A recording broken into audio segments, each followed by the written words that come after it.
దేవుడు అంటాడు, దుష్టుడు నీ ఇంటికి రాకుండానట్లుగా నేను నా పనితనం నీ జీవితంలో చూపిస్తాను. ఆయన అంటాడు, నీ విలువ గొప్పది, నేను ఇటుకలతో కట్టను, రత్నాలతో నీ గోళ కడతాను.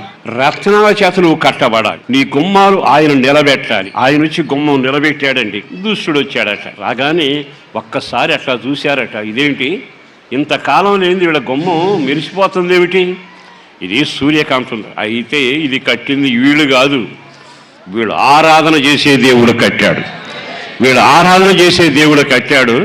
ఇక మీదట ఈ గుమ్మంలో ప్రవేశించే అర్హత నాకు లేదు, నేను ఆ గుమ్మంలోకి వెళ్ళలేను. భక్తి ఏదో బతకడానికి కాదు, భక్తి ఏదో బైబిల్ పట్టుకుని సరిపెట్టుకోవడానికి కాదు, మనకు కూడా పాటలు వచ్చు ప్రసంగం అనుకోవడానికి కాదు. నీవు కట్టబడాలి, దేవుని తలాంతుల చేత కట్టబడాలి, రాళ్ళ చేత కట్టబడాలి, జీవం చేత కట్టబడాలి, శక్తి చేత కట్టబడాలి, ఉపదేశం ద్వారా కట్టబడాలి, సందేశం ద్వారా కట్టబడాలి, అపొస్తలుల బోధ యందు కట్టబడాలి. దేవుని రక్తం ప్రశస్తమైనది, ఆయన మాట ప్రశస్తమైనది, ఆయన కృప ప్రశస్తమైనది, ఆయన నీతి ప్రశస్తమైనది.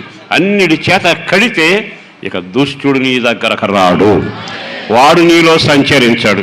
మీరు మీ పిల్లలు క్షేమంగా ఉండునుగాక, సంఘం క్షేమంగా ఉండునుగాక, మీ హృదయం అనే దేవాలయం క్షేమంగా ఉండునుగాక. దుష్టుడు వస్తాడట, అలా పేరు చూస్తాడట. చూసిన తర్వాత ఇక నేను లోపలికి వెళ్ళలేను. అందుకు కీర్తనాకారుడు అంటాడు, నీవు భయపడనక్కరలేదు, నీవు భయపడనక్కరలేదు. ఇక మీదట ఏమవుతుందో తెలుసా, వాడు నీలో సంచరించడు. భయం నిన్ను భయపెట్టే బాధించేవాడు ఇక దూరంగా పోవునగాక. మరి ఎన్ని సంవత్సరాలు గుడికి వచ్చి వాక్యంతో కట్టబడకపోతే, ఇంత వాక్యం ఉన్న ఉపదేశంలో కట్టబడకపోతే, ఇంతకాలం దేవుని సన్నిధిలోకి వచ్చి వాక్యానుసారం నడక లేకపోతే గోడ కట్టనట్టేగా.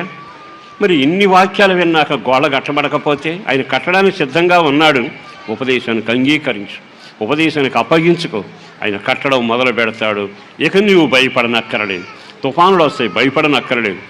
సమస్యలు రావని చెప్పట్లా. కట్టినవాడు గొప్పవాడు, కాపాడేవాడు గొప్పవాడు. ఆయన ఏమంటున్నాడు తెలుసు, ఈ పట్టణాన్ని నేనే కాపాడతా, నిన్ను నేను కాపాడతా, నీ పిల్లల్ని కాపాడతా, నీ ఆత్మీయ జీవితాన్ని కాపాడతా, నీ అంతరంగ జీవితాన్ని కాపాడతా. ఇక మీదట నిన్ను బాధించేవాడు, భయపెట్టేవాడు ఇక నీకు దగ్గరగా ఉండడు కానీ దూరముగా ఉండునుగాక.